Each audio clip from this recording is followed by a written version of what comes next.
গাদ্দার হয়ে যায়, আমি আল্লাহ তারে কান ধইরা চেয়ার থেকেও নামায়া দিতে পারি। আল্লাহ কয় পাওয়ার আমি আল্লাহ,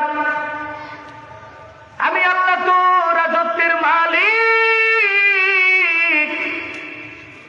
মালিকুল মুলক হলাম আমি রব। এই জন্যই তো চাইলে আমি আল্লাহ রাজত্ব দিই, আবার সিনে নেই, আবার চাইলে আমি আল্লাহ কাউকে সম্মান দেই, আবার চাইলে আমি আল্লাহ কাউকে বেইজ্জতি করি।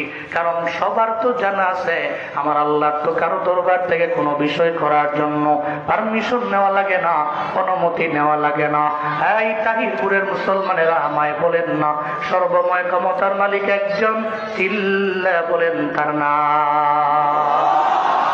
লিল্লাহি মা ফিস সামাওয়াতি ওয়া মা ফিল আরদ ওয়া ইন তুবদু মা ফি আনফুসিকুম আও তুখফুহু ইউহাসিবকুম বিহিল্লাহ ফায়াগফিরু লিমান ইয়াশাউ ওয়া ইউআযযিবু মান ইয়াশাউ ওয়াল্লাহু আলা কুল্লি শাইইন কাদির।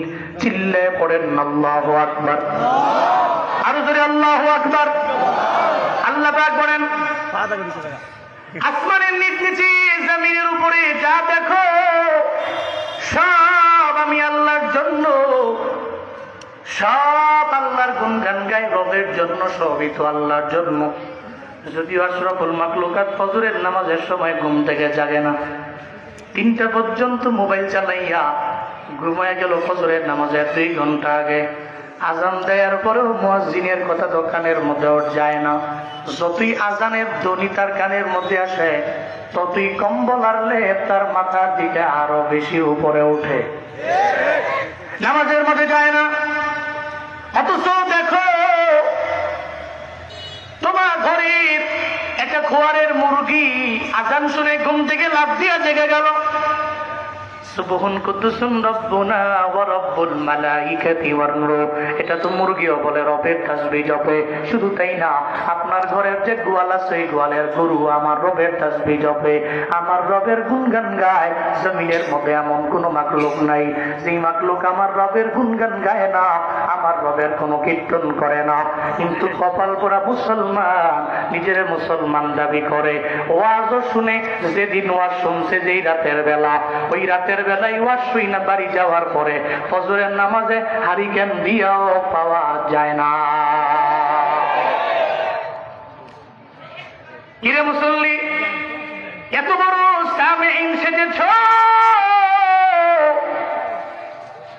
বয়ান শুনি ফজরে নাই, যোহরেও যায় না, আসরেও যায় না, মাগরিবেও যায় না, আয়েশাও যায় না, নামাজের মধ্যে যায় না।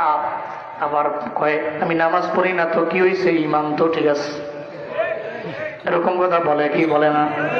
দেখবেন নিজে আরো পরিমাণে পাওয়ার দেখায়। হুজুর বললে হুজুরের কয় হুজুর আপনার কবর আপনার জন্য, আমার কবর আমার জন্য। এইটা বইলা হুজুর একটা ধমক দিয়ে উড়াইয়া দেয়, তারাইয়া দেয়। না রে বাবা, এমন কইরো না।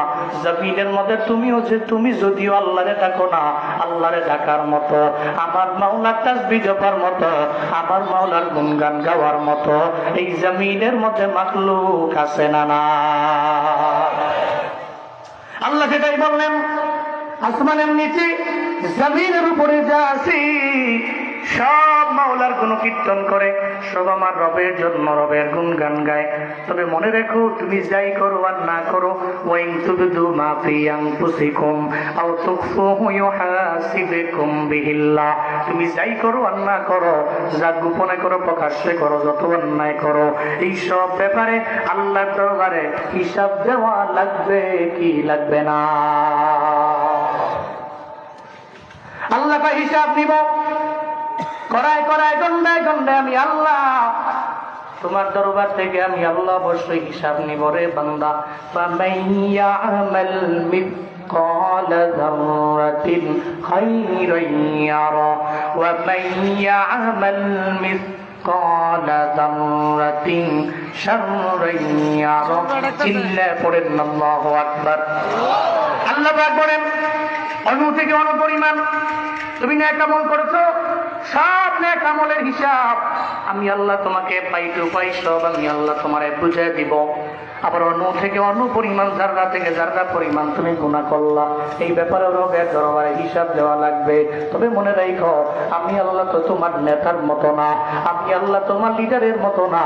তোমাদের লিডারেরা তো একজনের বেলায় বিচার একরকম করে, আর একজনের বেলায় আরেক রকম করে। নায়ক নায়িকার বেলায় এক বিচার, উলামায়ে কেরামের বেলায় আরেক বিচার। শুধু তাই না, দেখবেন এলাকার মধ্যে বহু মাত্রে মন আছে, ধনীর বেলায় এক বিচার, গরিবের বেলায় করে আরেক বিচার।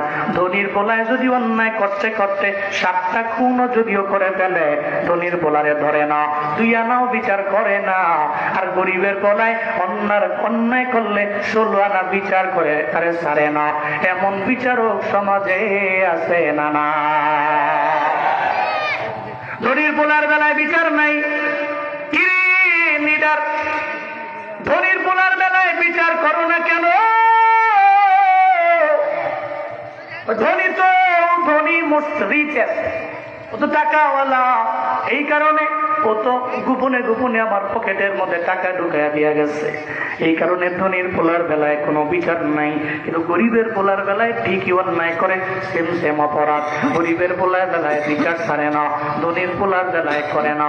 বিচারক তো এমন অভাব নাই। অথচ আল্লাহ কয়, ও গুলাম, আমি আল্লাহ তোমার এমন আল্লাহ, আমি আল্লাহ সবার বেলায় করবো সমতা।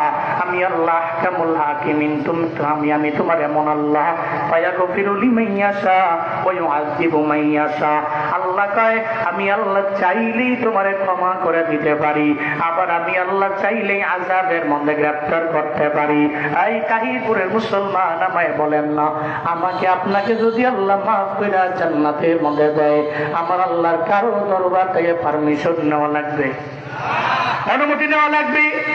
আল্লাহ যদি কয় না, আমি তোর আযাবে গ্রেফতার করব, আমি তোরে মারবো, আমি তোরে আগুনে ফেলাবো, তুই ব্রিজ পার হতে পারবি না, ফুলসেরাত পার হয়ে জান্নাত পর্যন্ত যেতে পারবা না। যদি আল্লাহ পাক ইচ্ছা করেন, তাইলে তো আল্লাহ চাইলে আযাবের মধ্যে গ্রেফতার করতে পারে। ও হুয়া আলা কুল্লি শাইইন কাদির, সবার উপরে চিল্লায়া বলেন ক্ষমতা কার? আল্লাহ পাকের ক্ষমতা। হযরত আব্দুল্লাহ ইবনে আব্বাসের ইহুদির প্রশ্নের 3টা জবাব শুনলেই বুঝতে পারবেন আমার রবের কি পরিমাণে ক্ষমতা। খলিফাতুল মুসলিমিন হযরত ওমরের দরবারে এক ইহুদি এসে কয়, আয় ওমর, আমি তোমারে 3টা প্রশ্ন করব, তুমি পারলে 3টা প্রশ্নের জবাব আমারে দাও। যদি আমার এই 3টা প্রশ্নের জবাব দিতে পারো, আমি কালেমা পড়ব, আমি কালেমা পড়ে মুসলমান হয়ে যাব। এটা বলল ইহুদি যখন ওমরে ফারুকের দরবারে বলল, বলো তোমার 3টা সওয়াল তুমি আমায় করো।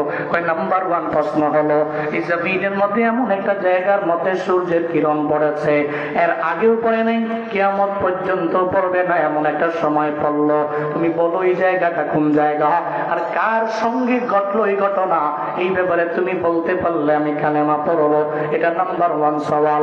এবার সওয়াল নাম্বার 2 আমি তোমারে করি, আয় ওমর, তুমি শোনো, জমিনের মধ্যে আল্লাহ পাক জমিনের মধ্যে দুইজন টুইন বেবি জমিনের মধ্যে আনলো, মায়ের গর্ভ থেকে আসলো, একই সাথে আসলো, আবার জমিন থেকে একই সাথে বিদায় নিয়ে চলে গেল।